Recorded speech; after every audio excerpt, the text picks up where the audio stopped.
This is the CBC Morning Report for today, Wednesday, June 28th. I'm Tisha Hines. Good morning. In our top story, the region and the world has been seeing the re-emergence of formerly eradicated diseases, and the Pan American Health Organization is monitoring it closely. Among them is poliomyelitis, which causes deformed or paralyzed legs, atrophied torsos, and trouble breathing. In 1994, the region of the Americas was certified polio-free by the World Health Organization. However, it has raised its head again, and the Director General of PAHO, Dr. Jarbas Barbosa, explained to the Morning Report why it is resurfacing. The Americas has all been a leader in vaccination, in eliminating, controlling, and eradicating vaccine-preventable diseases. But since 2015, we had experienced a steady decrease in the immunization coverage. The pandemic also was a challenge because many families were not feeling safe to go to a health center to get vaccinated because during the peak of the transmission, in some countries, the transmission get very, very important, so people were not comfortable to go outside, and the healthcare workers needed to be diverted to the emergency rooms and the hospitals to provide care for people with COVID-19. For this reason, we had a reduction in around 25% of vaccination during the pandemic. So 1 out of 4 children in Latin America and the Caribbean, they missed vaccines during the pandemic. So now we need to recover that. We need to identify what are the barriers. We need to provide more community engagement because some groups that were disseminating fake news, rumors about COVID-19, now they are targeting the routine immunization. So I think that's important to provide clear, transparent information for the families so they know the reality about the vaccines, all the complex process to guarantee that a vaccine is safety and efficacious. So I think that this is a very important challenge that we have. The man responsible for facilitating the delivery of the island's first batch of COVID-19 vaccines has been conferred one of the island's top awards. Gurdip Bath was presented with the Honorary Order of the Republic by President Her Excellency, the Most Honorable Dame Sandra Mason, during a ceremony at State House. Mr. Bath played a role in facilitating the donation of 100,000 Oxford AstraZeneca vaccines from India in February of 2021, which kick-started the national COVID-19 vaccine drive. Bath, who is originally from India but has been a citizen of St. Kitts and Nevis for 2 decades, spoke to the media after the presentation. Originally, I had discussion with Roosevelt Scarrett, the Prime Minister of Dominica. So he suggested me, I have a relation with India, if I can approach India, and I talked to India, if they can provide vaccine.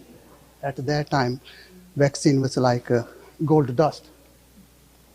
But then I managed to speak to Indian government with the suggestion of Scarrett, which the India government said, okay, we will provide, and then Barbados, and then the rest of the Caribbean. Dame Sandra expressed appreciation on behalf of Barbadians. Coming up on the CBC Morning Report, more legal issues for former U.S. President Trump.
Media outlets in the United States have released an audio recording in which former President Donald Trump purportedly boasts about having a classified document during a 2021 meeting.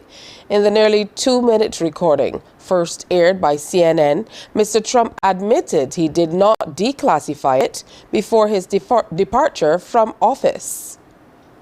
The recording, made during a 2021 interview, seems to suggest that he is holding a confidential Pentagon document detailing plans to attack Iran. Trump says the audio was actually an exoneration, and he has accused the prosecutor of conspiring with the Justice Department and the FBI to illegally leak and mischaracterize the tape. I'll show you an example. He said that I wanted to attack Iran. Isn't it amazing? I have a big pile of papers. This thing just came up. Look. This was him. They presented me this. This is off the record, but they presented me this. Our White House correspondent Kimberly Halkett joins us now. It's really striking, Kimberly, to hear this, to hear Donald Trump's voice actually say those words. Where does this tape come from? What impact could it have on the trial? It's going to begin, we don't know the date, but will begin in the next few months.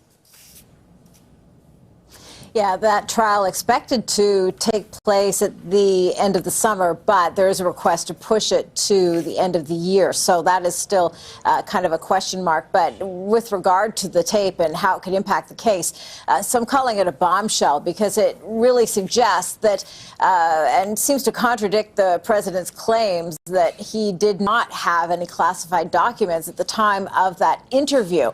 He was giving to a writer working on a memoir that took place back in July of 2021 at his golf course in New Jersey. What the president was doing was showing plans that were made by the Pentagon, we understand, that seemed to suggest that they were to attack Iran. And the president at the time was talking about how he should have classified these documents. Now that he's out of office, he can't. And he's talking about how they're highly classified, secret, and confidential. And this directly contradicts claims that he made that he had no classified documents at the time. And so in terms of the case itself, this really seems to be the proof that the prosecution would need in order to say that the president mishandled classified documents. The president has pled not guilty, or has pleaded not guilty, to 37 charges of mishandling classified documents. And this really seems to kind of clinch the prosecutor's case and would ultimately, if the president is found to be guilty of these charges, could spell trouble for the former president. Russian mercenary leader Yevgeny Prigozhin flew into exile in Belarus on Tuesday under a deal that ended a brief mutiny by his fighters. This as President Vladimir Putin praised him and his armed forces for averting a civil war. Vladimir Vladimirovich Putin. This was Kremlin theatre of a formal, time-honoured and reliable nature. Guards in dress uniform, red carpets and military bands. The intention? Reassurance. The picture being painted, the Russian state strong as ever. And to the assembled Russian military, who had been notable largely for their apparent powerlessness as Yevgeny Prigozhin's Wagner mercenaries advanced on Moscow at the weekend, Putin had nothing but praise. You defended the constitutional order, lives, security and freedom of our citizens, saved our motherland from upheavals and effectively stopped a civil war. You acted clearly and harmoniously in a difficult situation. Prominent in the audience was Defence Minister Sergei Shoigu. No sign of Putin firing him, which was one of the demands made by Prigozhin during his aborted mutiny. Despite mercenary groups being illegal under the Russian constitution, Russia's president wants everyone to be clear who controls who. I want everyone to know this. Wagner Group was fully financed by the state. I hope that in the process none of it was embezzled, or at least nobody stole too much. But we will investigate all of this. Yet these chaotic past few days have shaken Russia and led many inside the country and outside to question how much authority Vladimir Putin still wields. Claiming credit for de-escalating the crisis by mediating a deal between Wagner and the Kremlin is Belarusian President Alexander Lukashenko. He says if they behave themselves, Wagner fighters are welcome in Belarus to share their military experience. We will be meeting them, and we will need to ask them insistently, while they are not engaged in anything else, that their commanders meet ours on the training ranges, demonstrate, explain their tactics, their armaments, how to wage offensive and defensive operations. This is priceless. This is what we need to take from Wagner personnel. So what of the man who rocked Russia on its authoritarian foundations? Despite Putin calling him a traitor, Russia has dropped charges against Yevgeny Prigozhin. He's now confirmed to have arrived in Belarus. Prigozhin's Wagner mercenaries, meanwhile, have been told they can fight on in Ukraine as long as they sign themselves over to the Russian military. It's time now to preview what's coming up on Morning Barbados. Well, today the new segment presented to you by Caribbean Home Help is coming up. We're discussing elderly care, definitely something you want to stick around for. We're telling you all about Youth Fest 2023. We're talking HR with the Human Resources Management Association, introducing you to the new executive of the UWI Alumni Association. The St. Philip Parish Independence Committee will be here to update us on what they've been up to, and we also bring some of the young people from the Scotiabank Junior Monarch competition. That's all starting at 6:30, but coming up next, more news, sports and weather. Stay with us.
Support continues to build for the Bridgetown Initiative, the billion-dollar climate financing deal to help small island developing states.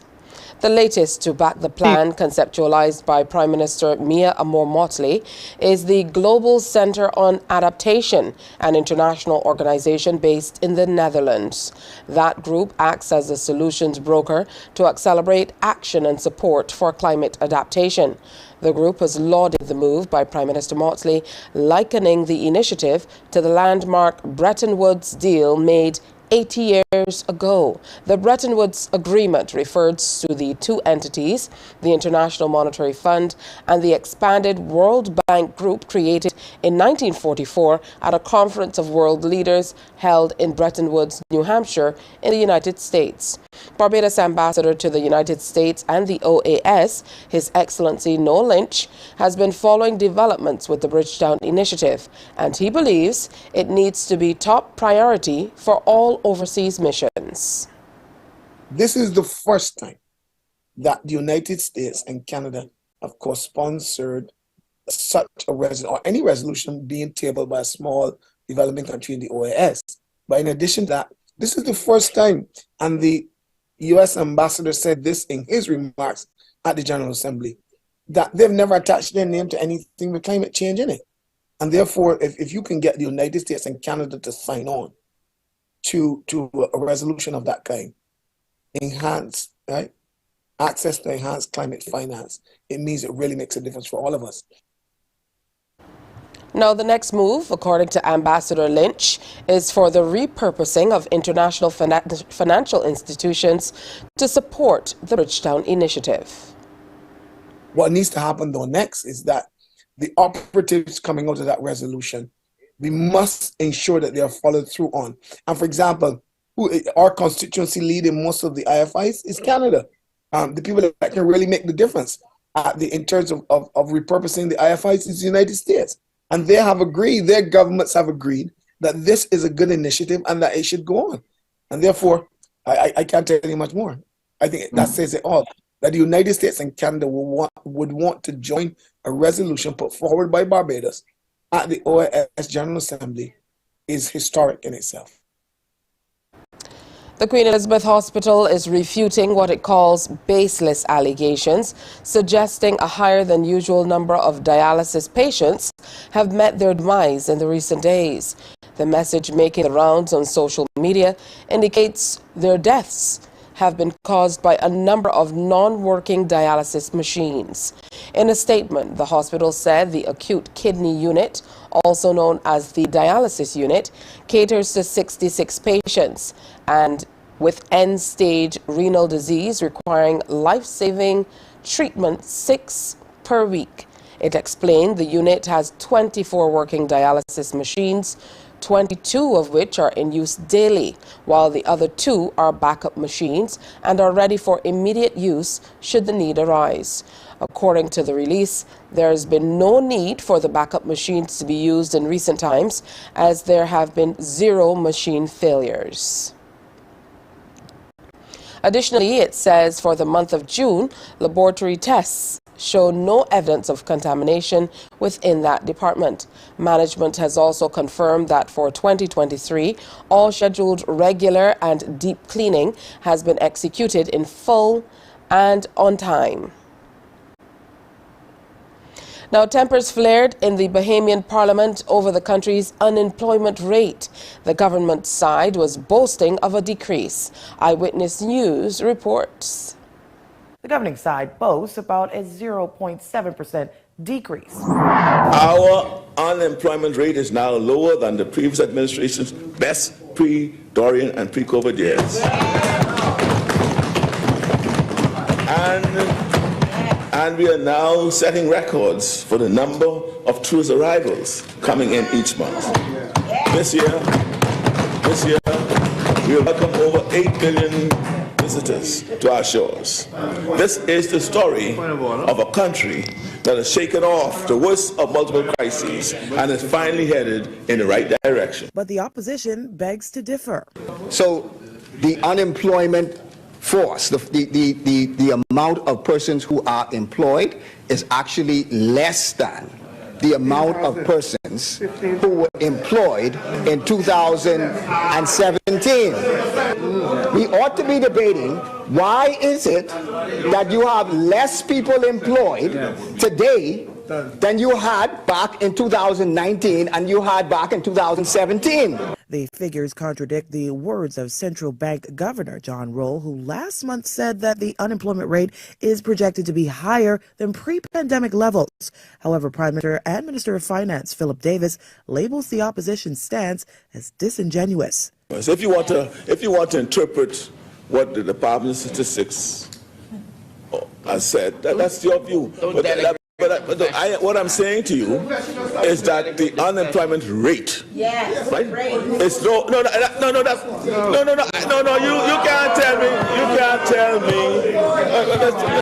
can't tell me how to present the unemployment rate is where it is. Why? Because you all run a lot of Bahamas out of the country. Yeah, a lot of places out of the country, in Canada, Canada. I say that the rate, the employment rate, right, is the best in years. Accept that. The recent statistics released by the Department of Statistics was the first figures to be published since 2019. That's before the onset of the COVID-19 pandemic here in the Bahamas. Back in June of 2020, the then Labor Minister Dion Folks told reporters that the country's unemployment rate at the time could have been as high as 40%. The last unemployment rate on record was 9.5%. Treatment for drug addiction and or abuse will soon be available at all primary health facilities across Guyana. The commitment was given by Health Minister Dr. Frank Anthony. We have a report from NCN TV. Guyana has 10 health institutions that provide care and treatment to persons struggling with drug abuse and addiction, and 350 primary healthcare facilities that do not necessarily provide the service. Health Minister Dr. Frank Anthony says the government is working to expand the service to all health centers and posts in the country within a 2-year time frame. It will be done through the ministry's mental health program. Dr. Freeman has challenged himself to provide another 10 clinics by the end of the year, and that is laudable. But we must aim to have this service integrated into our primary health care service. And if we do that, then people have more access to the services that we're providing.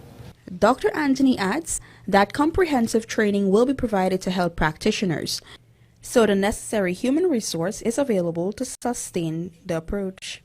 Further, he says government will be working to provide long-term rehabilitation services to individuals.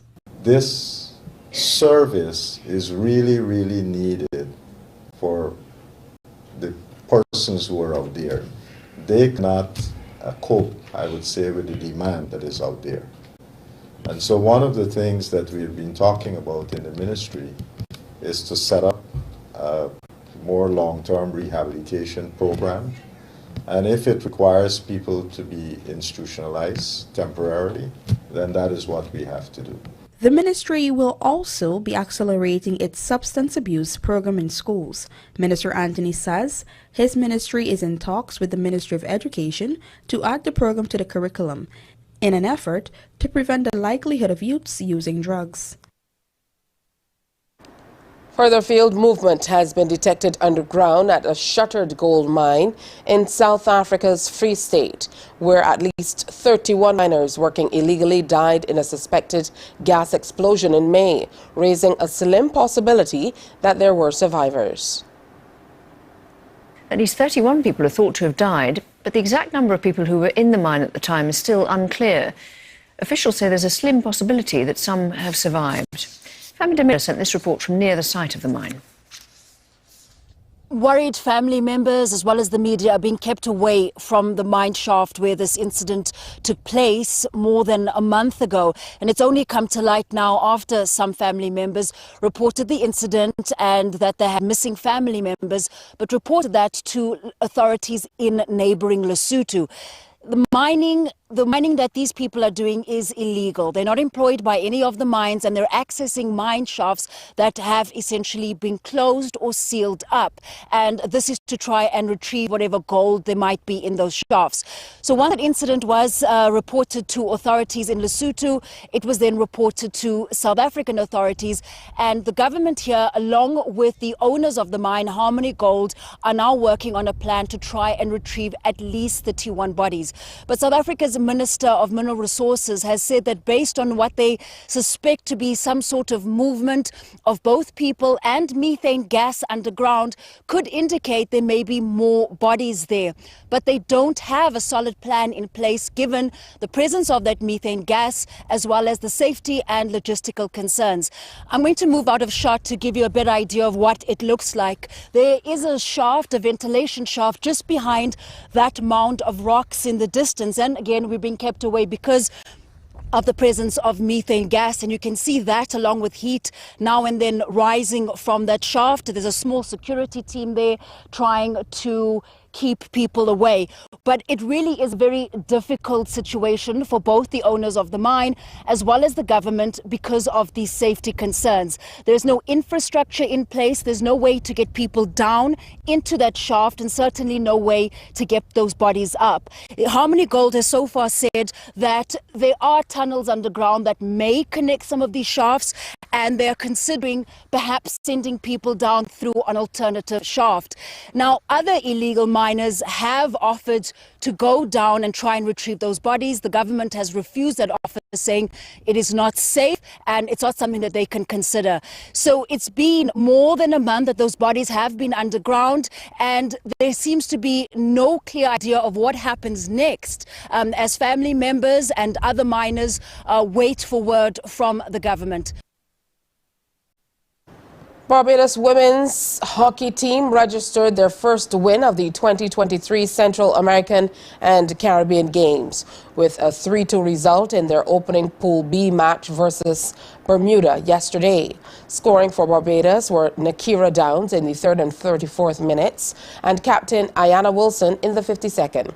This result gives the Barbados women 3 vital points, as only the top 2 teams from each pool will advance to the semi-finals.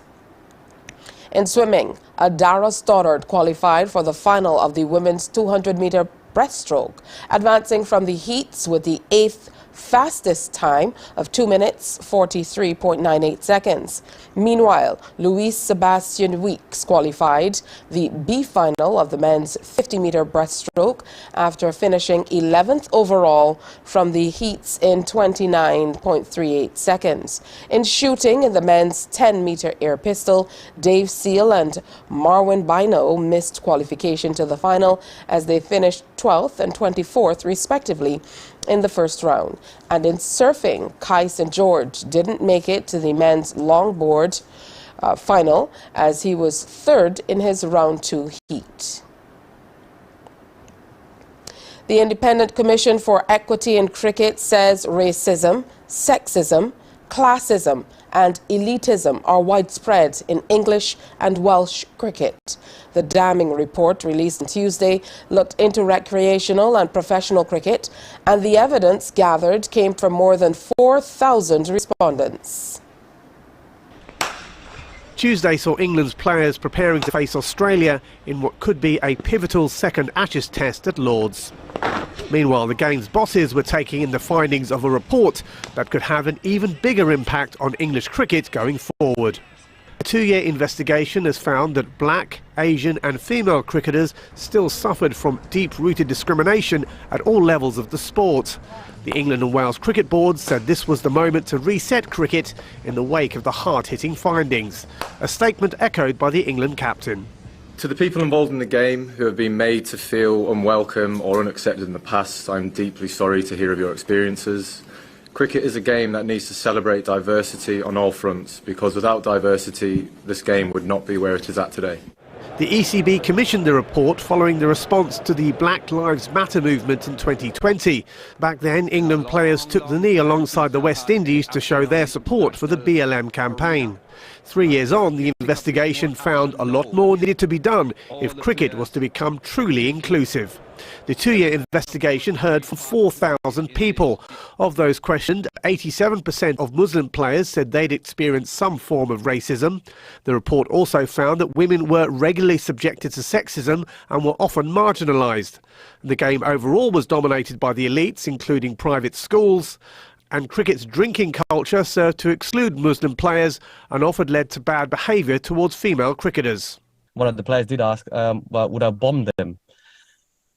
So these sort of constant sort of remarks is always been there, and you know that's why I said I never felt fitted in within the cultures there, and I always felt like an outsider. And cricket. The image of English cricket being a sport purely for the upper classes has been around since the game began. Fast forward to the present day, the England and Wales Cricket Board say meaningful reforms will be put in place within 3 months. But all sides accept that removing all discrimination in the game will take a lot longer. It's time to take a look at the weather. The barometric pressure stands at 1013.3 millibars, present temperature 26 degrees Celsius, and the relative humidity is 90%. The winds are coming out of the east-southeast at 26 kilometers per hour, and the present weather is cloudy. Sea conditions smooth to moderate in open water, with swells peaking at 2 meters. Here's a look at how the tides will roll in today. And the general forecast for Barbados: Mostly cloudy to overcast with pockets of heavy to violent showers, periods of rain, and a medium chance of scattered thunderstorms. Into the evening, it gets pretty much the same, mostly cloudy to overcast with occasional light to moderate showers and very slight chance of isolated thunderstorms, so be sure to plan accordingly. Here's a look at a few select international cities and how they will fare today. And that is the CBC Morning Report. Remember, we bring you another newscast right here on TV8 at 12 p.m., followed by The World at 1 via our radio network of stations on 100.7 FM, 98.1 The One, and of course 94.7 FM. It's time now for Morning Barbados. Wake up, wake up, wake up, wake up. Barbados, get up. Good morning. Good morning, Barbados. Good morning. Good morning to you. Good morning. Morning, morning, morning. Good morning to you. Good morning. Morning, Barbados. Good morning. Good morning to you. Good morning. Morning, Barbados. Good morning. Wake up, wake up, wake up. Morning to you. It's Wednesday, June 28th. Good to have you in company. Welcome to another presentation of Morning Barbados. I'm Tisha Hines, and I will be here with you until 8 o'clock this morning. I know you experienced those showers last night. And as I always say, what happens when it rains? People sleep in. So don't be a victim of getting there late. Make sure you get up early and get moving. Remember, you can follow us online as well. We are found on Instagram. We're also on Facebook. We're streaming live on YouTube. So you have no excuses. You can find us everywhere and all over. Now, we have a great show planned for you today that we most certainly are going to share lots of information. So we have lots to work through. It'll go quickly, so I'm encouraging you to stay on top of what's happening, even as you move around. I know you probably are moving around the kitchen, getting ready for work, not in as much hurry as you usually would to take the children to school. Some are off, others are still going in, but not really anything happening. So a little different, and I know quite a few of them are heading out on tours as they close up this term and get ready for the new school term in September. Now, I have to say a special good morning to the little ones who completed the 11 plus exam yesterday. I had a little niece who did, and I know for the little ones who do take the exam, usually the parents are even more nervous than they are. So good morning, especially to the parents as well. Might be feeling a tad bit of relief, but that's only until the results come back. I know how it works. All right, so today we'll be talking with the UE Alumni Association Barbados chapter.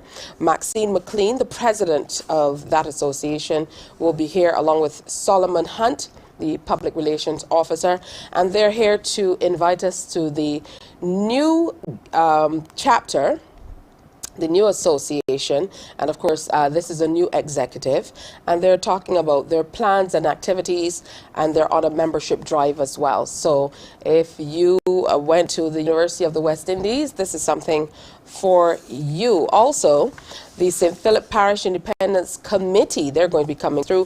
Toya Hines, that's a name we know, chair of the committee. She will be here with Esther Sargent and Valencia Gittins Carter, and they are sharing something that's coming up under the Parish Independence Committee called Music, the Heart of the Republic. That's the general theme. So we definitely want to hear more about that. Plus, on Wednesdays, we reach out and touch the Human Resources Management Association of Barbados. Today is no different. Ron Johnson, Managing Director of Blueprint Creative, and Paula Walcott, an HR executive, are here. We're talking about the branding equation. So branding plus HR, what does it equal? They're going to make the answers and give you the connections coming up a little later. Plus, the Scotiabank Junior Monarch competition, the semifinals are upon us. That's right. So the semifinalists were named, and we're going to start introducing you to those young people right here on Morning Barbados. They will be joined by the NCF Cultural Officer for Music, Mr. Kevin Moore. So that's a part of Morning Barbados. And just when you thought that was all, no, we are also sharing with you about Youth Fest 2023. So there's so much to get to today, but we will unpack all of this swiftly, starting, of course, with this new and very interesting segment that we have for Caribbean Home Help, and they of course are sharing with us all the ways that we can take care of the elderly.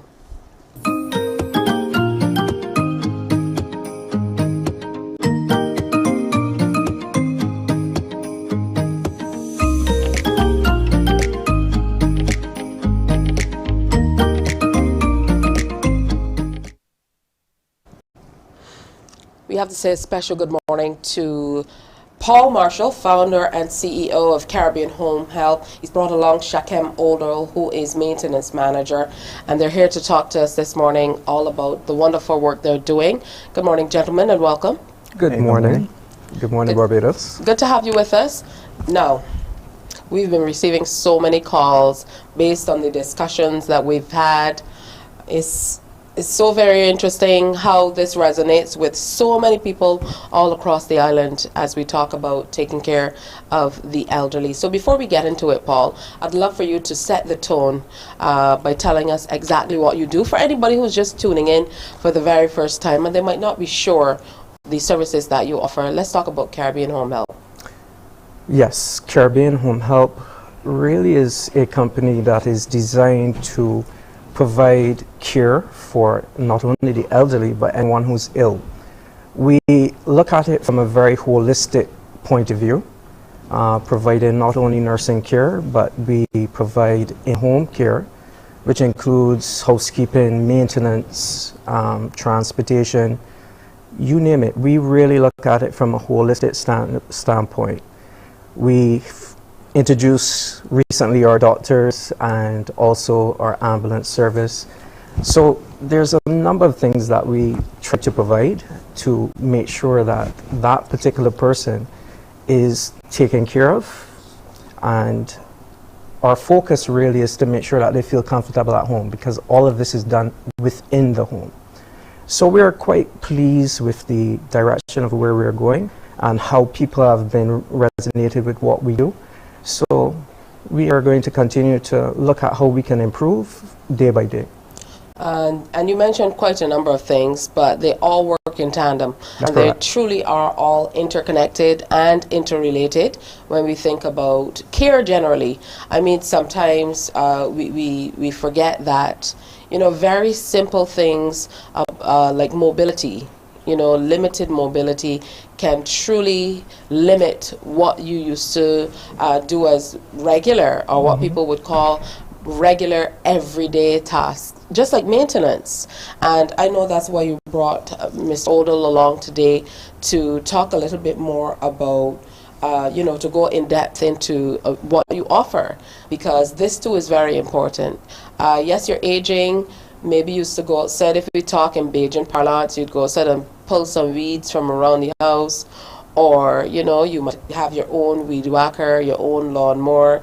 The parents might have been able to do that before, but now they can't do that. Or you might have been able to, you know, help them do it. Now you're doing other things for them, so it can present challenges for timing.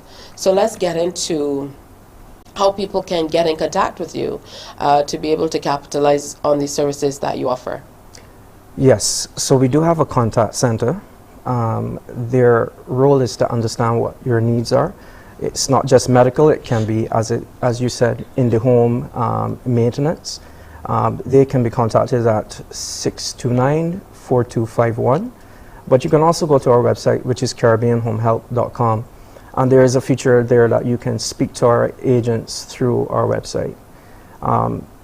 Mr. Shakem Odell here, his responsibility is really to go in, do an assessment, and I will let him speak for himself because he does an amazing job. And everybody likes when he turns up. He's very respectful and he does a great job. That's important. Yeah. So Basically, what I would do an assessment before, and just to get a feel of the needs of the client. And then I'll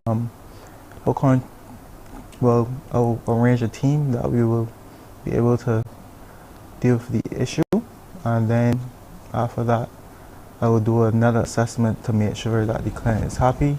And we offer a lot of different stuff, especially in terms of like retrofitting, especially for the elderly. And that's really important. Yeah. I want to kind of, as I say, stick a pin there, because when we think about retrofitting, unless you go through it, sometimes you don't realize sometimes the amount of retrofitting that you need to do. So in the bathroom, you might need a toilet seat with a lift, so that the elderly are not coming from so far down. Particularly if they have the American toilets, then you might need some of the rails for the bathrooms.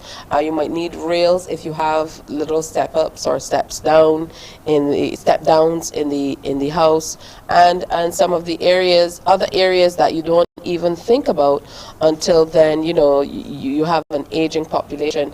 I mean, for the bathroom, even sometimes just that very short wall that we're accustomed to stepping over to get into the bathroom can present itself with a challenge. And for those with mobility challenges, then that's even more major. Maybe bath seats and all of that. Are all of these things that you offer at Barbados at Home Help? Yeah, we do a fall risk assessment for some of our clients who have mobility challenges. And the key thing we're trying to achieve is to minimize the risk of fall. A fall to someone who's over a certain age can be catastrophic. So our main goal is to minimize risk in the home, but also to make that person feel comfortable. So we don't want to make changes without getting what we call consent. Of course. And then, there are certain recurring things that, elderly people are able to get it in place, or the families who are taking care of them. Then I would imagine you don't have to look back, because once you do your assessment, then, you will figure out, okay, this is maybe a monthly service that's needed. Exactly. Maybe this is a bi-monthly service. Maybe this is a service that we can look at every few months. But really, and I know that marketers say it really is not a term that you should use when talking about services you offer, but it truly is a one-stop shop to be able to get everything you need when it comes to elderly care. And that truly is important, very, very much so. But one of the very important things that goes along with elderly care, and you touched on it, Paul, when you talked about the fact that everybody loves Shakem and his manner, it's also very important that, you have a temperament to be able to truly deal with the elderly. Sometimes people become a little impatient and antsy, and that's just not the way to get it done. So you're coming across people who, again, mobility might be limited, or they might have severe challenges with mobility. You want to be patient in talking with them and taking care of them. And for a lot of them, companionship means a lot. To be able to even look out of the window or speak with you as maintenance is happening. So it's not just a matter of anybody. I would imagine that your screening and training and welcoming people to be a part of your team is paramount to what you do as well. So talk to me about your team generally. So our team consists of our administrative and our contact center. Our contact center is really geared to listening and understanding needs. But when we filter down to the actual persons who will turn up at your home, we go through a very lengthy vetting process. In some cases, people get upset because they didn't get a call back right away, but we're doing a vetting process to ensure that the person we send to your home, we feel comfortable would go to my mom's home. That's my barometer.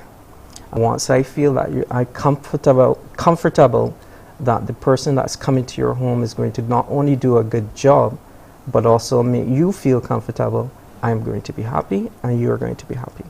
For sure. So when we get the nurse coming to the home, what are some of the services that we can look forward to or ask about with them coming to the homes? Okay, we can look at making sure that your house is not only kept in good order, because that's one of the things we've noticed. Our clients have spent so much time investing in their home that they want to know that they're not just getting nursing care, but we take care of their home. With regards to nursing care, you're going to have a full suite of services. We have nurses who are elderly care nurses all the way to registered nurses. So there's nothing that we're not capable of doing. But in addition to that, we are also paying attention to, how you feel. So the emotional aspects are important to us. So a personality profile of that particular patient or client is important to us because we want to send the right caregiver to the right patient. All right, absolutely. Now, that's important. And another thing is, what I found personally is sometimes you don't even recognize, Shakem, some of the things that, people will need assistance with until you're actually in the home. And that makes all the difference. So I know there may be some areas that some people might be thinking, I'm not sure that, you might be thinking, this is small, but it's major for them. Shopping, for example, getting that shopping put away, lots of things that you might think are just small things that you're able to do that the parents might not be able to do at that time. I want to thank you, gentlemen, for coming in. Paul Marshall, founder and CEO of Caribbean Home Help. Shakem Oldal, maintenance manager. Telephone 629-4251, 629-4251. Their website is CaribbeanHomeHelp.com. That's CaribbeanHomeHelp.com. It's very, very simple. Or you can email them at CSR@CaribbeanHomeHelp.com. Today we talked a bit about maintenance, but generally about the services that they offer at Caribbean Home Help that are available to you. Thank you again for coming in. And we definitely will continue to share. I know there is a major launch coming up. We're going to share more about that on Morning Barbados as well. So make sure you call, even if it's just to find out what type of assistance you can garner and what you need to do to be able to get the care or the help that you need to supply the care that you want. We're going to take a break and come back as we tell you about the UWI Alumni Association. Stay with us. Need more support in the home? Caribbean Home Help has you covered. We have maintenance teams that can keep surroundings in tip-top shape and handymen to maintain your home inside and out.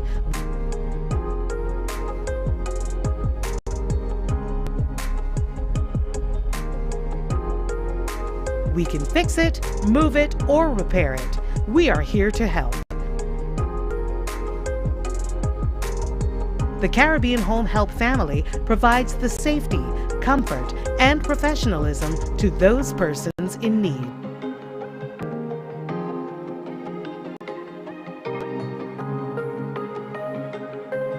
Give us a call today and start living your best life.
morning, morning, morning. Good morning.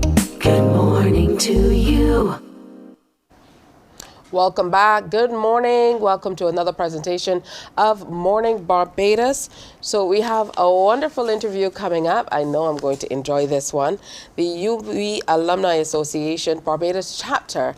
They have a new executive. Let's go right ahead and welcome Maxine McLean, president of UWI Alumni Association Barbados chapter. And also with us is Solomon Hunt, the public relations officer, UE Alumni Association Barbados chapter. Good morning and welcome. Very much for having me. It's really a pleasure to be with you and to be given the opportunity to share some information on the activities of the executive.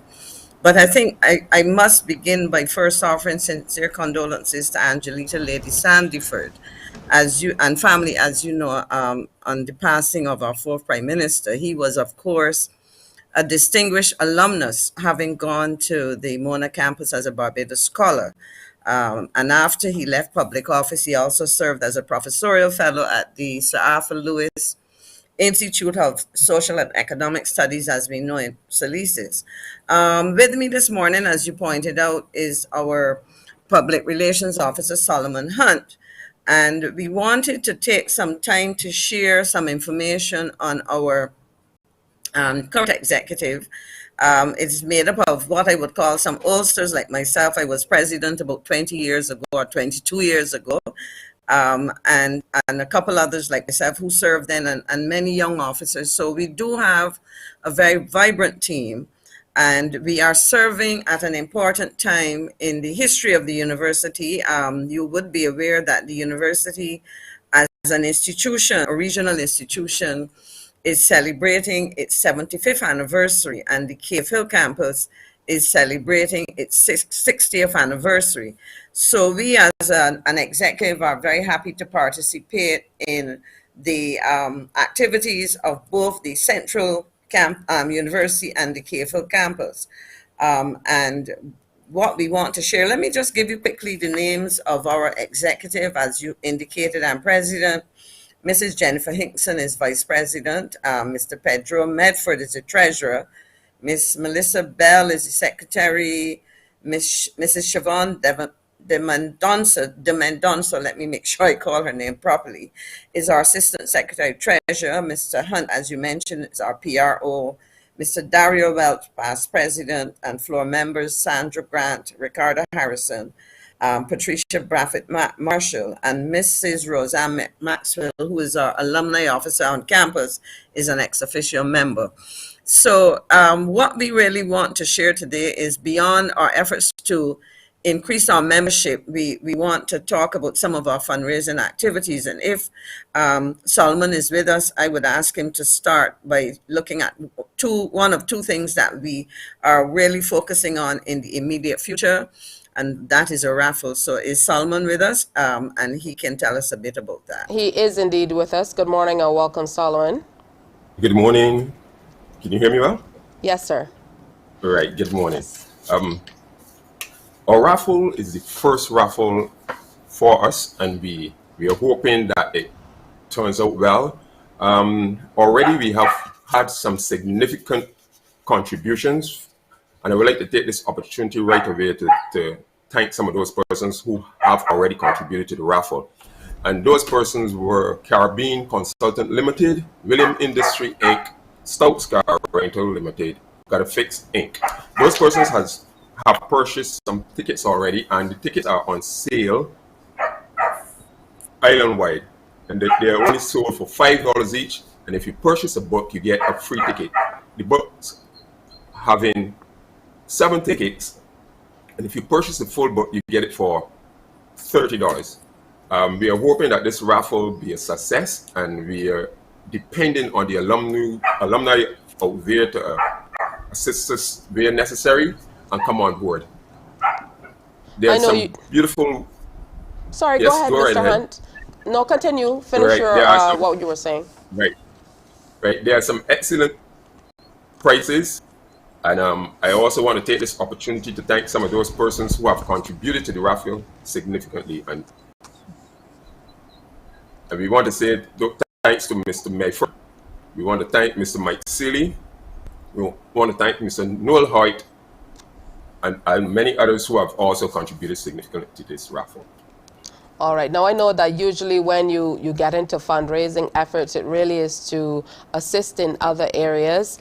On looking toward these celebrations, 75th for UE and 60th overall for Cave Hill, you know, how will these fundraising efforts tie into what the new executive has planned for not only the membership drive, but generally for the university as well? If I could speak to that. Okay. You want to go ahead, Solomon? Go ahead, Ma'am. Okay.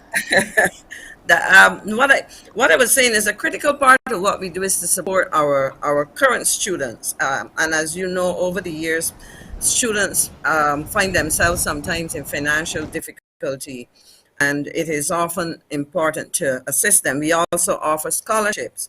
And so the funding that we raise, a lot of it goes to that fund, which provides support. It's kind of where students face hardships, we seek to work with them. So that's a major part of that, of course. You know, giving awards and giving financial support when students are in need. And so we, you know, that's a critical part of doing that, even as we participate in special activities. And Mr. Hunt, I know you have something to add. I saw you nodding in agreement. Yes, we are focusing on the assistant the student hardship and emergency fund program. This program is initiated at UWI, and as Madam President has alluded to it, it assists those students who may have financial challenges and who may have some difficulties. And we are hoping that by raising these funds, we can keep them in the system so they might have to drop out for any reason where financial gain is concerned. And I would imagine, Madam President, that a big part of this will be to bring members of the Alumni Association together as you attract some new membership to be able to truly help the students of the university and spread your wings and be able to do more, because we know the university graduates are truly spread across sectors and industries here in Barbados. Well, that is true. And I think in terms of, before we move away from the fundraising efforts, I also want to highlight one of the initiatives which really is intended to recognize the 60th anniversary, and it is a fundraiser called 60 for 60. As I indicated, KFL is celebrating 60 years, and we think that if we can identify friends of the, well, alumni, and certainly friends of the alumni or persons who want to recognize alumni, that by giving $60, we think that you would also be helping. So the 60 for 60 would be one way of generating funds, and I invite our alumni to do so. In fact, I will take it a step further and say that as a minimum, recognizing the thousands of persons who would have graduated from the university and from the KFL campus, if we can get at a minimum 60 individuals from every graduating year, that would be a very interesting, you know, situation. That's 3,600 individuals. If we were able to do that. And so I'm calling on all of those persons who see the benefit or continue to see the benefit of their university education, persons who have an interest in our young people and their ability to experience what they experience, to participate. But in doing so, I want to also add that we will include activities which will bring us together to network and, you know, to share, socialize, and get to really engage in members of their graduating year, and to be mentors to younger graduates, etc. So I think there's a lot we want to do. I think those two particular fundraising activities are the ones which are immediately occupying us, as I said, as we seek to increase our membership and as we look to really create meaningful opportunities for networking, socializing, and enjoying the experience of having gone to University of the West Indies. All right. Well, I most certainly will look forward to all of the activities you have planned. You certainly have your work cut out for you, but I can see it's something that you two will certainly enjoy. I'm sure the entire new executive will as well. So thank you so much, Mr. Solomon Hunt and Maxine McLean. It's always good to see you. So have a great day. Thank you very much. Good to see you. Thank you. Thank you very much. All right. Coming up, we're going to give you an update of the news. Stay with us. Morning, morning, morning. Good morning. Good morning to you.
Morning, morning, morning. Good morning. Good morning to you. Well, it's time now for us to bring you an update of the news. Well, the Queen Elizabeth Hospital is refuting what it calls baseless allegations, suggesting a higher than usual number of dialysis patients have met their demise in recent days. The message, making the rounds on social media, indicates their deaths have been caused by a number of non-working dialysis machines. In a statement, the hospital says the acute kidney unit, also known as the dialysis unit, caters to 66 patients with end-stage renal disease requiring life-saving treatment 6 days a week. It explained the unit has 24 working dialysis machines, 22 of which are in use daily, while the other 2 are backup machines and are ready for immediate use should the need arise. According to the release, there's been no need for the backup machines to be used in recent times, as there have been 0 machine failures. Additionally, it says for the month of June, laboratory tests show no evidence of contamination within that department. Management has also confirmed that for 2023, all scheduled regular and deep cleaning has been executed fully and on time. Tempers flared in the Bahamian Parliament over the country's unemployment rate.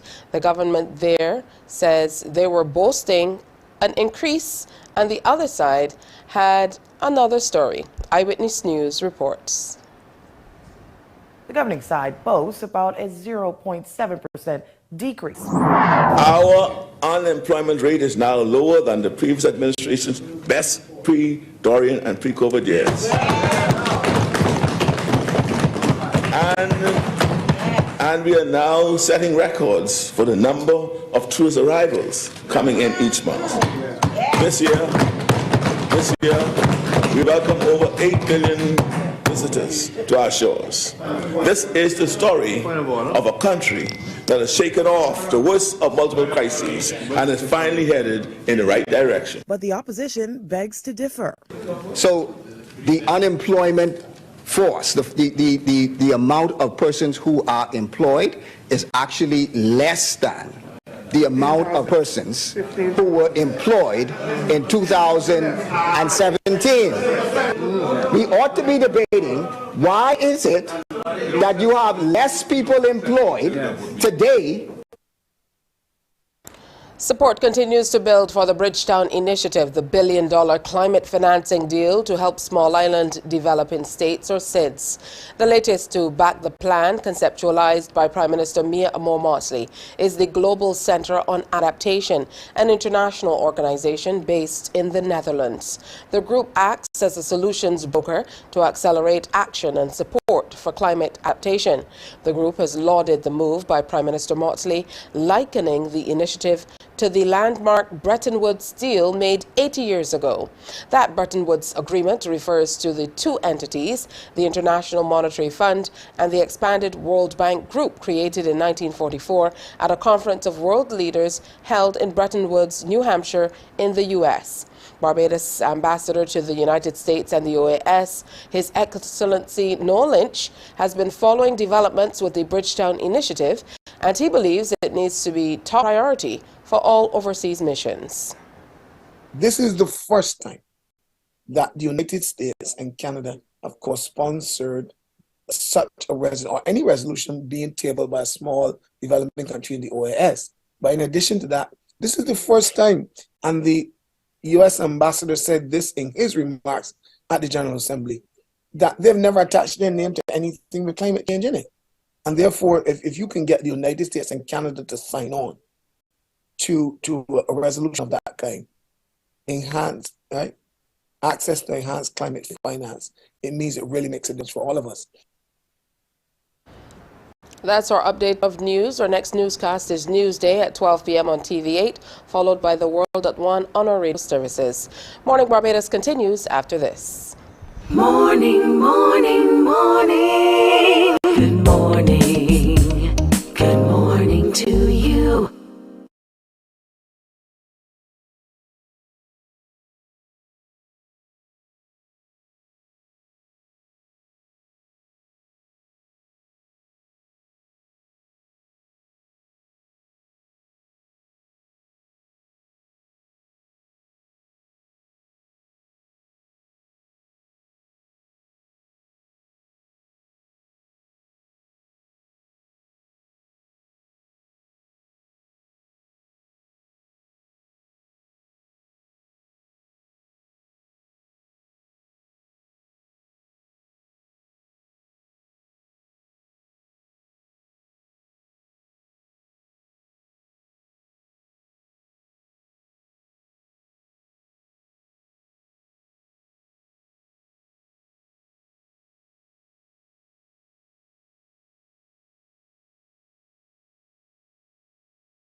Morning, morning, morning. Good morning. Good morning to you. It's 12 minutes after 7 o'clock, 12 minutes after 7 on this Wednesday. We're, of course, gearing up for all that's coming up this weekend, but the time is going by so quickly. We are looking down the barrel of July already, and you know crop over is in high gear, most certainly here on Morning Barbados as well. And usually we see the Parish Independence Committee when it's nearing November, but you know they're starting earlier and earlier, and the projects are even more intricate, so they're starting earlier so they can engage the entire parish. It's no different with the St. Philip Parish Independence Committee. I know that Toya Hines is the chair of the committee, and Esther Sargent is a floor member. Valencia Gettins Carter is also a member of that committee. And we're going to welcome the ladies now to tell us more about an initiative they have coming up for the children. They're sharing information about the beloved parish. Good morning and welcome. Good morning. Good morning. Good morning, Barbados. Good morning, Philippines. Across the diaspora. Good morning, Philippines across the diaspora. I love it. Of course. All right, so let me start with you, Toya.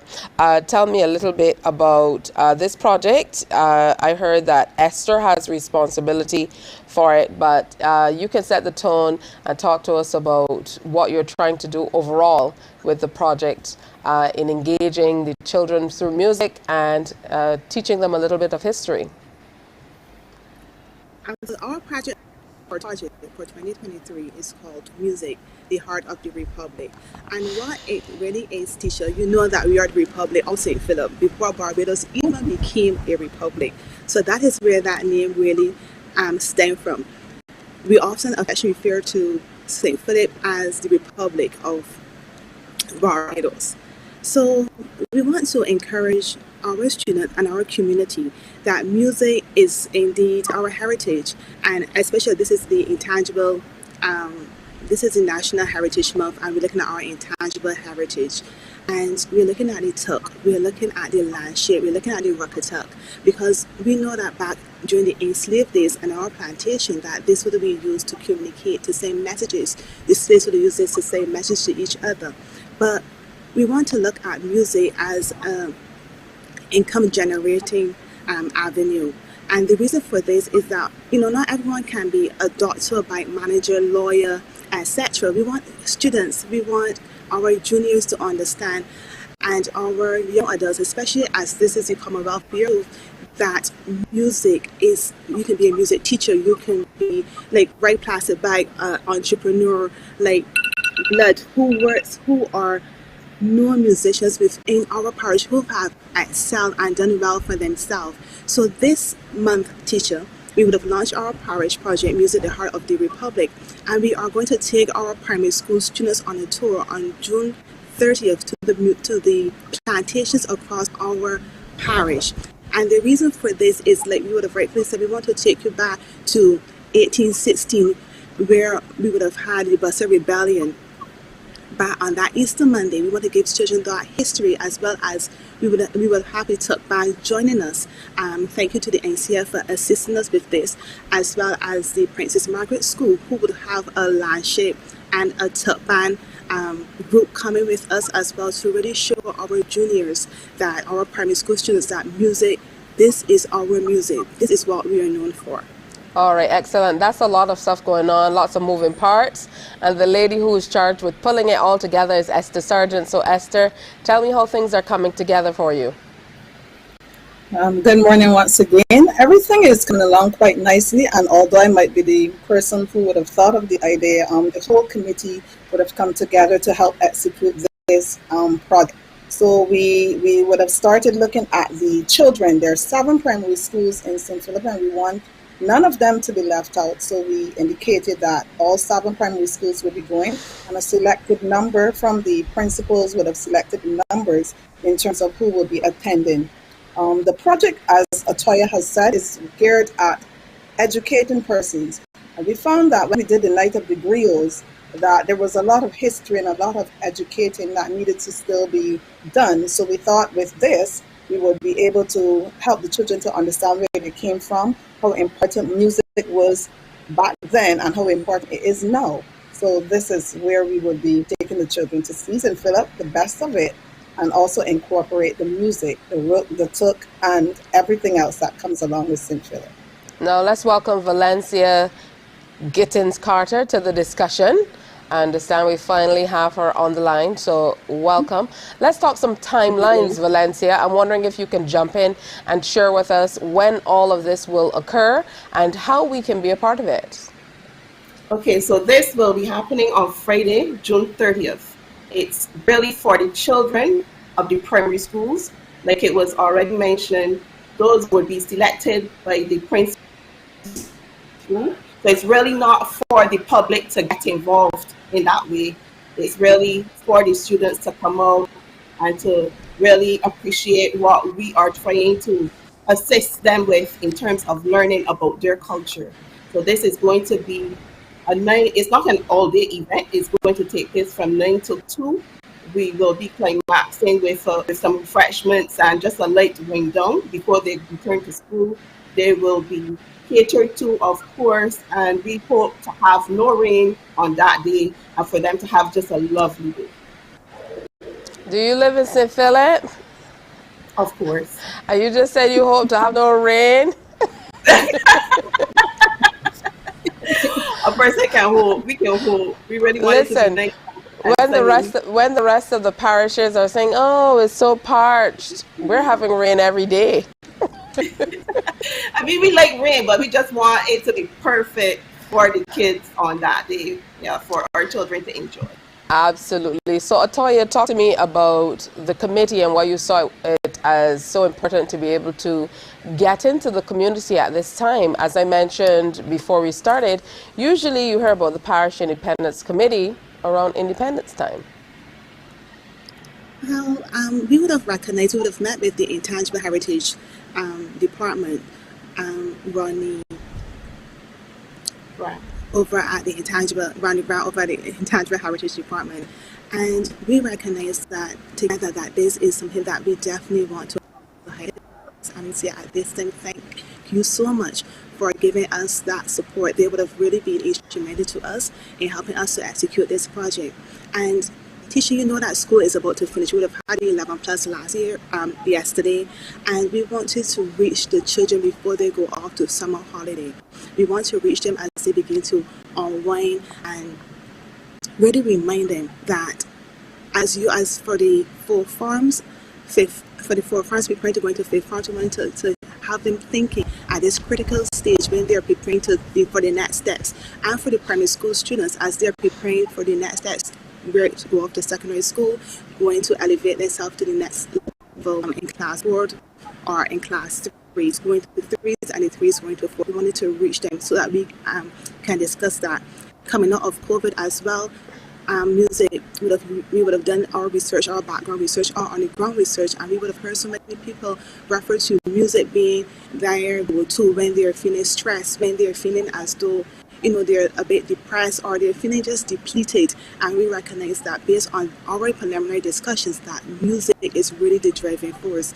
And as again in discussions with the HSU, we recognize that dying our last year is how do we let our community know that, hey, this is what is going on. Coupled with that, our own very own, and yes, she's not a Philippine, but looking at it in the broader aspect of Barbados, our Robin Rihanna fighting would have done her Super Bowl this, and we as a parish came together as one, saw it as a way to unite as well. So we borrowed some of that. We would have seen Barbados when they would gone to the gymnasium to say, or wherever you would have gathered this year to hear Robin Rihanna. We wanted to bring back that unity to our parish. So why not music? We have the best musicians. We have Roger Gittins. We have Ray Placid Bay. We have Anderson Blood. We have John King, Lil Ray, Mike Seeley. We have so many in there. Why not? Let us take it on the road with music. All right. Good stuff. Thank you, ladies, for coming through and sharing with us. You need an entire segment for you guys to continue talking, particularly a Toya, but it's a Heinz thing. you know, gift of the gab. So have a great day. I wish you a fantastic event, and I thank you for coming through and sharing with us. I too will be praying for no rain. Good stuff. I mean it. I mean it. Thank you again, and best wishes to the St. Philip Parish Independence Committee on that fantastic initiative. Music, the heart of the Republic, and they mean that on a national level as well as on a parochial level. Hey, let's take another break and come back. Stay with me. More to come here on Morning Barbados. Morning, morning, morning. Good morning. Good morning to you.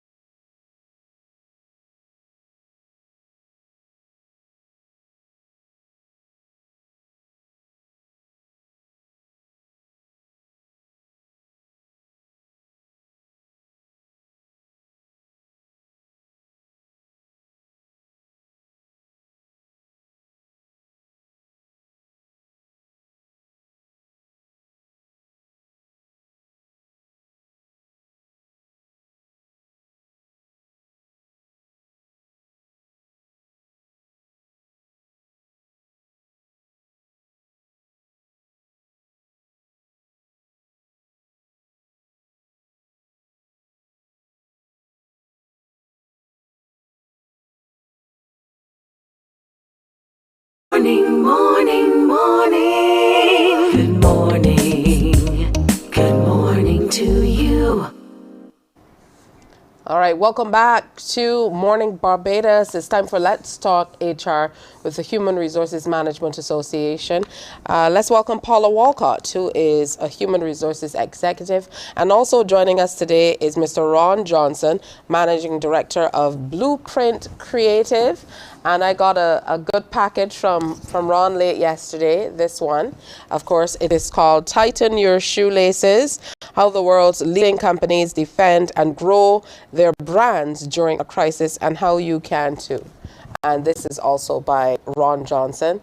Of course, we are previewing the book, but we're talking more today about branding plus human resources. How do the two go together? It might be difficult sometimes to pull the two together, so let me welcome the two experts to share more with us. Good to have you.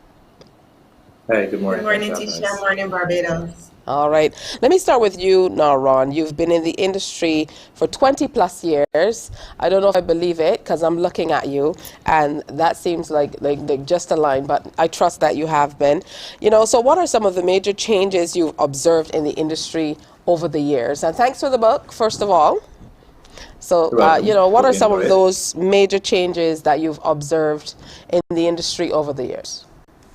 Yes, so to clarify, yes, I have been in the industry for 20 plus years, going all the way back to Circuit Magazine. You mean to confirm, not to clarify, because that's what I said. Okay, so to confirm. Well, the major change we've seen in the industry is that historically people looked at branding as an external focus, meaning that they focused on marketing, advertising, social media, etc., in an attempt to engage customers. The major change we've seen is now that modern companies are recognizing that brands are built from the inside, not from the outside. You can have a great website, you can have great packaging, you can have great social media, but if your company culture on the inside is toxic, you have a very weak brand. So the general consensus moving forward with at least modern companies is that brands are built from the inside. And that's where HR comes in. The brands are built from the inside. It definitely means that HR, who's responsible for things like customers, employee engagement, internal communications, employee experience, I would consider those to be branding professionals. So that's a major change, a shift from purely external focus campaigns to recognizing that branding professionals, marketers have to work with HR professionals like Paula. That's right, because I would imagine that where you want your brand to take is deeply ingrained in the people that you hire, and that's the only way that you're truly able to realize the goals of the organizations and what you want to happen. So Paula, having worked with Ron, talk to us now about, you know, the intricate details of how HR and marketing are intertwined, and most certainly how they've become more fluid throughout the years. Sure. The reality is that we're the same things. It's just two different sides of the same coin. HR and marketing both are focused on creating experiences for people. The focus for marketing is the external people. For HR, it's our internal people. How do we create experiences for them that when marketing brings people to our doors, the people who are serving them are able to keep them coming back, give them great experiences, and have them not just come back, but come back and bring other people with them. All right, definitely very interesting, and it certainly is a new twist, so to speak, especially based on what we've seen of HR professionals in the past. As a practicing professional, though, Paula, you know, has this been a change that you personally have had to adapt to, go study for? Have you been seeing it more and more in Barbadian businesses, or is this an international standard that we are working toward? So I'm not going to couch it as an international standard. I would say it's best practice. The reality is, because the success of the business, whether it's an entrepreneur or whether it's a major global organization, the success of the business depends on people. If marketing's role is external looking and HR is internal focus, we need to work together. In my experience, what happens is when you work together, great things happen. You are able to wow your customers in a more consistent way. People speak about your brand, even from the perspective of community activations and involvement. When HR and marketing come together and you see a great presence of the team members in the community, that helps to build your brand as well. All right, excellent. Now, Ron, I would imagine this is why you developed the branding equation. So tell us a little bit more about the framework. Sure. So the longer we were involved in branding, was the longer we recognized that HR professionals should be considered to be brand professionals. So what we did, we came up with a business framework called the branding equation. And the framework is branding, BRANDING, plus HR equals BHRANDING. It's phonetically pronounced the same exact way as branding, but it's just a way for us to demonstrate that HR should be smack dab in the middle of a company's branding programs. The framework has been received very, very well by people all across the globe. And this is a trend that is happening, and this is a trend that will continue. And the aim of the framework is to break down the silos between branding and HR professionals and replace those silos with powerful organizational synergies. Usually when we hear about the crossing of roles, sometimes people get a little nervous because they're thinking, okay, are they trying to eliminate this department? So Paula, talk to us in real terms that viewers can understand about, you know, what this means, working with HR, HR working with marketing, and how you're able to engage with your colleagues to make this a reality. Sure. So it really is about collaborating and thinking about what's the end state. How do I want people to feel when they leave the company? How do I want people who work within the company to feel when they go back home to their families? And in real terms, what it looks like very simply is, for example, you have a new product that you want to launch in the market. HR comes to the table and we're saying, well, let's do a special edition shirt for our team members. So it will have the company's brand, but it also has a message related to something we want to get through to our team members, but also something about the new product. The design team within artists, they then come together and they give you a visual. HR feeds back on that visual. This isn't giving me the feeling that I really want. What I need is I want people to feel this and feel excited, for example. They then reinterpret that and deliver something. We then have our team members wear those shirts, and we create a celebration around it. And that's one example. Another one would be, let's say you have a company all hands meeting, a staff meeting, whether it's a toolbox talk if you work in a manufacturing enterprise. Marketing and HR can collaborate and decide, okay, let's put themes on these meetings. So instead of just having all staff meeting and that email goes out, this particular meeting is called Spark, or whatever you come up with that serves the need in that particular instance. Marketing is able to help HR present it in a way that's a lot more creative, gets people excited, and when people come to the space and to the meeting, the overall experience is managed in a different way than if you were just telling people all staff meeting at 3 p.m. All right, definitely. You know, a different way of doing things, pretty interesting. And for people in the jobs market, I would imagine that it takes a minute to kind of figure out the new workflows, you know, because that will be called for. New operating procedures in terms of how people engage, you know, generally how people relate. And we know oftentimes in business, the hardest thing about communicating is for communication to take place.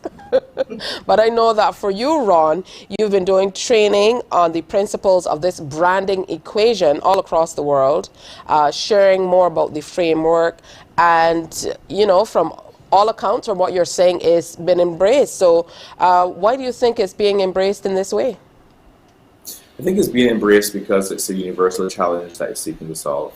From a marketer's perspective, and even I can say I've had those experiences where our agency produced fantastic marketing programs and they brought people through the door, they brought customers through the door, but when those customers came through the door, they met disengaged employees giving mediocre or poor service. And that, of course, impacts the outcomes of the campaign. So I think it's being embraced by marketers who recognize that they have to pass the baton on to HR professionals. It's being embraced by HR professionals because modern HR professionals want to be involved and want to do more than simply administrative tasks, but more transformational tasks. And so I think it's a universal challenge that the equation is solving. All right, very interesting stuff. It certainly gives us lots of food for thought as we go through our day and think about how we can make our business better and certainly more efficient to serve you know, our many and varied publics. It would be remiss of me not to have you tell me a little bit about what you meant when you signed it in here. Keep tightening your shoelaces, Tisha. Now I started reading. I've not gotten very far. So talk to me a little bit about this particular presentation, Ron. Sure. So the title of the book is based on a business table I heard many moons ago. It's a story about these two hikers who were walking through the woods, and they were they found this huge angry bear right to the garden. The first hiker bent down his knees and started tightening his shoelaces because he was obviously going to make a run for it. The second hiker looked at him and said, "Well, what the heck are you doing? You can't possibly outrun the bear." And the first hiker, after tightening his shoelaces, took off, looked over his shoulder, and he said, "I don't have to outrun the bear. I just have to outrun you." And it's really a lesson about sometimes you don't have to take on the bear or the whole economy or the big challenge you're taking. Sometimes you just have to outrun your competitors. So when we say tightening your shoelaces, it means the process of improving your business organization, whatever means resources that you have. And getting ready for that figurative run. Sometimes yes. I would imagine it can be a literal run. Paula, it's always so good to see you, but I always run into you, you know, kind of in passing. Haven't seen you in the long conversation since university days. So good to see you. Good to see you too, Tisha. All right, well, all the best to both of you. And certainly lots to think about. I will delve into the pages of the book. Ron, don't think you will get away because you have to come back after I go through all the pages so we can talk about it more. But sure. branding plus HR, the branding equation, make sure you look into it. Thanks for sharing, guys. Thank you. Thank you. All right, we're going to take a break here. I know lots of you have been going out to the Junior Monarch tent as they've been honing their skills and getting ready to face the judges. The semi-finalists have been named, and we're introducing you to a few of them if you don't already know them, coming up next here on Morning Barbados. Morning, morning, morning. Good morning. Good morning to you.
Morning, morning, morning. Good morning.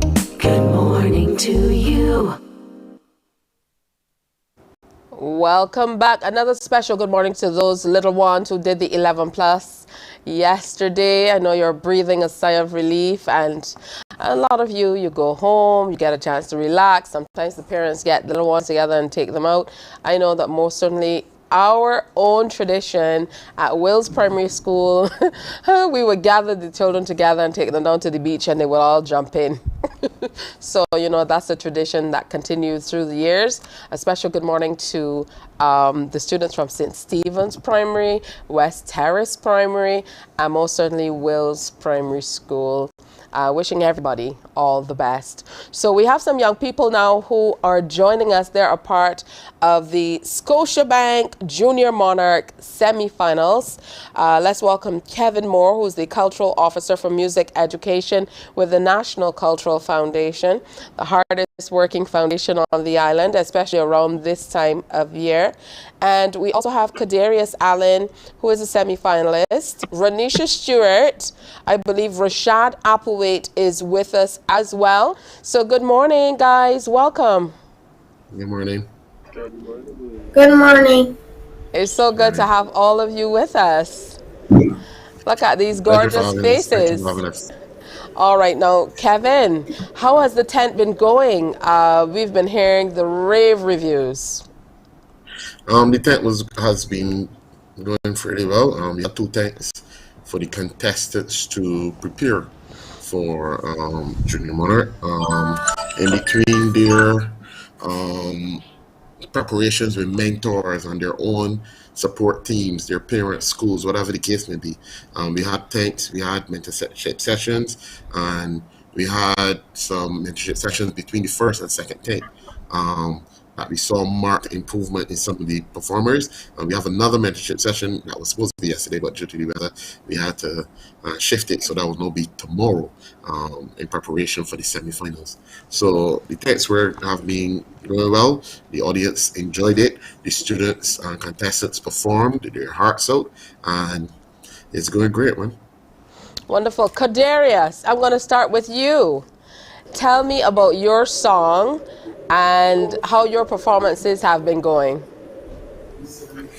Well, my performances have been going well, and my song is dedicated to children who lost their parents due to gun violence. Wow, that is a very big topic. How has the audience been receiving your song as you've performed during the tent?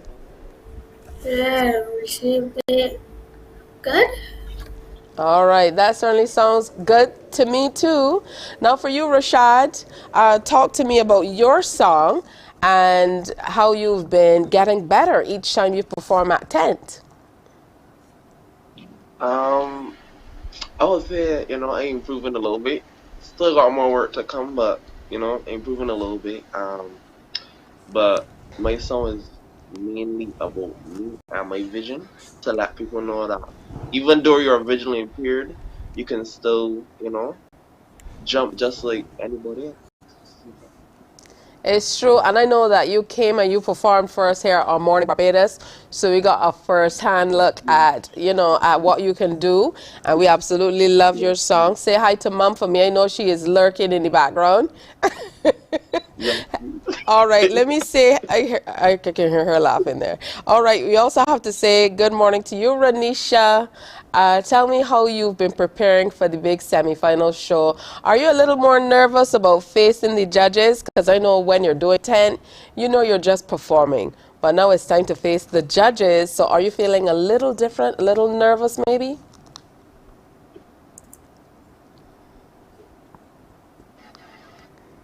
Oh, I think you might be muted, so take it off mute. Uh-oh.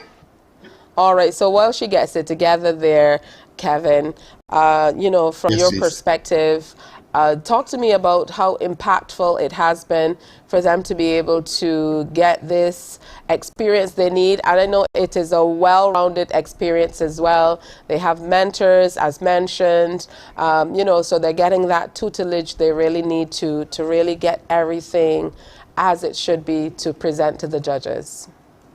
It has been a very good experience, I think, for most contestants. We have a lot of first timers in Chad, Renisha, our first timers. Kincaid was here before, and we have quite a few more first timers. So it's a learning curve for them in terms of some of them would have done performances at their schools or their communities in regards to singing soca or singing in school competitions. But the NCF competition is a little change, a difference. We also have persons who would have done other competitions nationally. We have Showman, who was in Beige to the World. We have Sabia, who was in Beige to the World as well. And they are in Junior Monarch as well. So it has been a learning curve for many of the contestants in terms of the difference in organization between one event and the other event, how we do things, how they do things, and that's preparing for different levels of competition or different levels of performance. But our main goal is to ensure that the contestants, as long as they step on stage, put their best foot forward to present their best presentation of themselves, whether it's competition or just a performance. And that is so for their everyday lives as well. In mentorship, we speak about how to carry yourself, being accessible to the public, how you market yourself and brand yourself basically as an artist in preparation for the stage and in preparation for competition.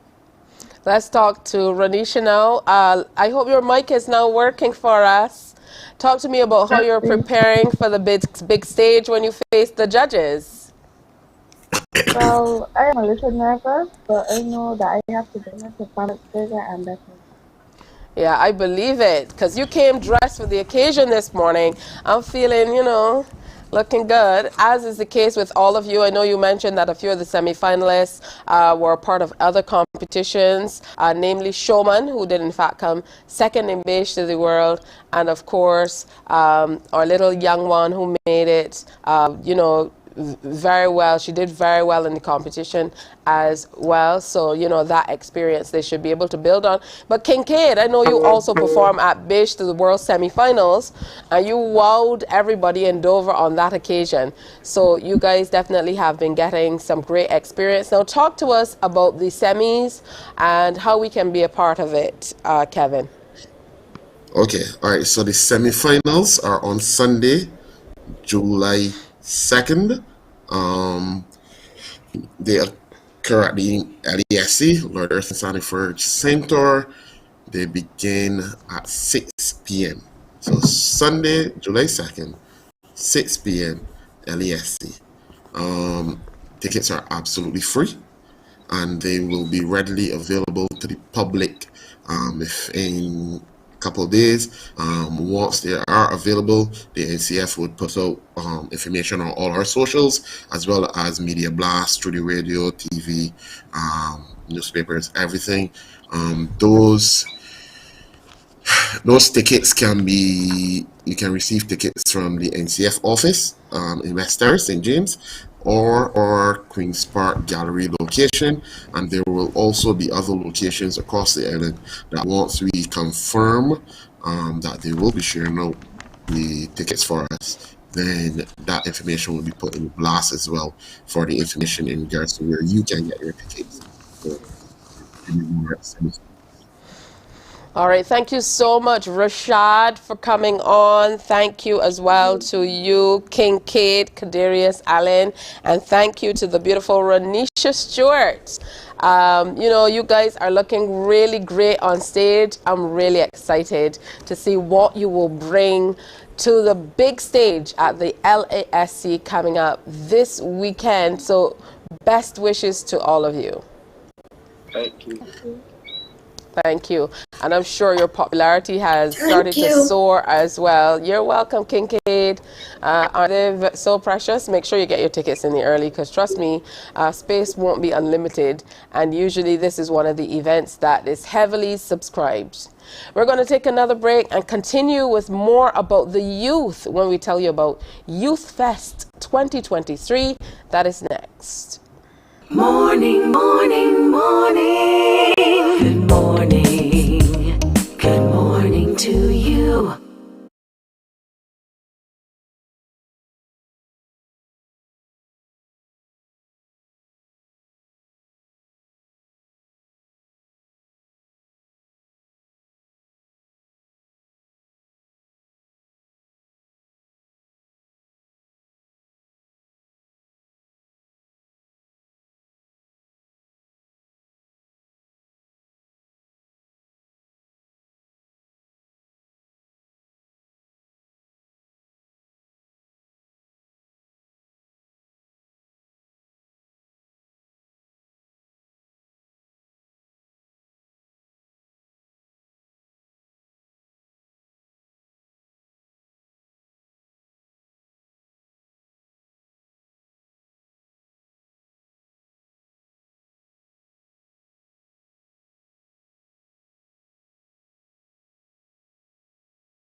Morning, morning. Good morning.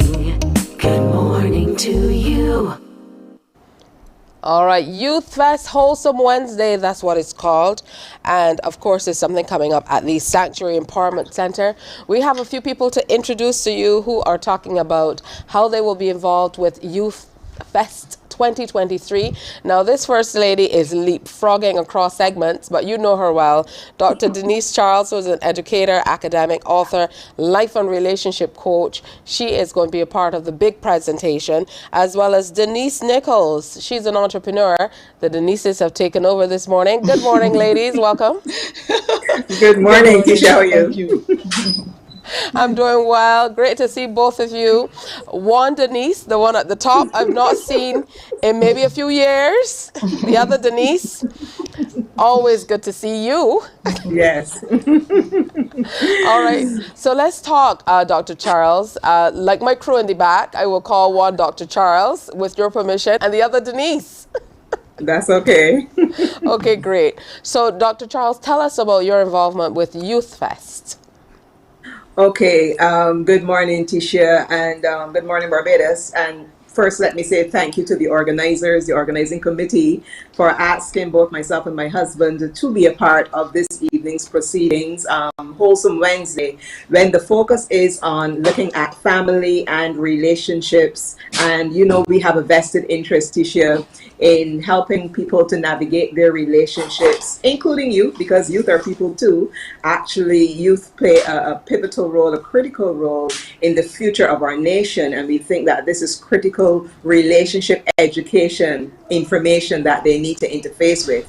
And let me say that it's not really about preaching to the youth or telling them everything, but it's really creating an atmosphere, a forum where we can have a critical conversation between the two of us, because we have a lot to learn from young people. I absolutely love young people. I worked with young people as a teacher for well over 30 years, and I have 3 sons, and I've always enjoyed engaging with young people. They can teach us quite a lot. So this evening is really about having that healthy, wholesome conversation about family, about their own personal development, and about their interfacing in all the critical types of relationships that they need to. And I know, Denise, for you, entrepreneurship is not only a passion of yours, it's something that you have done well with over the years. So I would imagine you're sharing in that area? Well, actually, there are different hats that we all wear. Yes, I'm an entrepreneur, but I'm also a CEDA accredited mediator. So it's a Center for Effective Dispute Resolution. And what has been happening with us as a people, we have not actually learned how to communicate effectively to solve our problems. And the first thing we want to do is to fight. So basically, my role is to just teach us how to be the mediator, the one that comes among and between and intervene. And how do we solve these problems without pulling a gun or pulling a knife? And that's really where my role is tonight, and not my entrepreneurial hat. All right. Well, you know, that's equally as important. I was having this discussion in another forum where we talked about, you know, the importance of understanding even emotions, because I know for some young people, and you know, it's difficult to decipher what they're feeling. They immediately go to anger, and then that's why we're seeing many of the responses that we are now.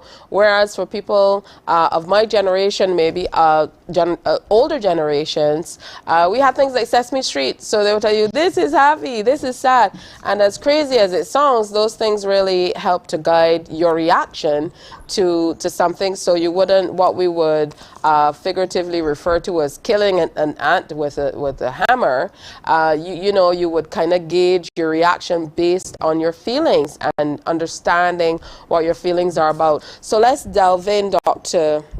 Charles, into the details of this evening's presentation. And I love the name, Wholesome Wednesday, and how people can generally get involved.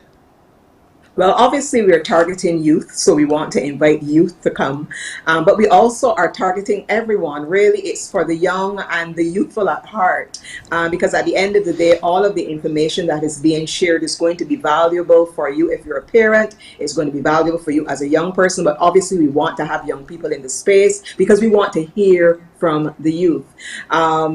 Denise spoke just now about people not being able to resolve issues because they don't have the necessary skill sets. And this is something that definitely we will be looking at. And only on Sunday, we did a live looking at the whole question of humility in relationships and being able to exercise compassion, being able to forgive people for things that they have done. And it's very difficult for us to exercise compassion to another person and to forgive them for something wrong they may have said or done. We flare up in anger or whatever, because it is so difficult for us, as you rightfully said just now, to articulate where we are. It's difficult for us to express the pain that we feel or the disappointment that we feel. We lack the vocabulary, yes, but we also are fearful of putting ourselves out there, because this is not a skill that people have seen as critical, but really it is a skill that needs to be developed in the home and emphasized in the school and in the church and other community groups, where we allow young people to speak. We allow young people without judgment, without condemnation. We listen to them where they're at, and that is what this evening is about. We want young people to come, you know, not with false ideas or ideas that, you know, these are just a big set of these are just a set of adults who are going to be telling us things. We really want to hear from you. We want to hear your heart. We want to hear about the things that you're challenged by, the things that you're challenged with in terms of your own self, your friends, your family. You know, it's a safe space for young people to express themselves. And that is what this evening is really all about. And this is what Youth Fest really is all about, because it has been a series and continues to be a series of activities to give youth a voice in terms of their gifts, their talents. Now we're speaking about their emotions, you know, their ability to handle crises within the context of family, in the context of relationships. We want to hear from them, even as we share our lives and our stories with them, because we are not perfect as adults. We have gone through, we have navigated our own challenges, and this is something where my husband and I, we're big on this. We're big on sharing, as you know, sharing our life story, sharing our challenges, because we want to be real to people. None of us is perfect, and only when we acknowledge that can we really help others, because we are coming to them from a space of authenticity, not from a space of superiority, but from a space of authenticity and compassion. All right. And for you, Denise, I know mediation is something that we're working toward to try to be able to get people to come to the table and, you know, articulate their feelings and try to resolve matters without reverting to or going strictly to violence or the law courts or what have you. How generally are young people responding to even the thought of mediation? Well, that may be a question that I cannot answer at this juncture, because this is actually where we're starting today.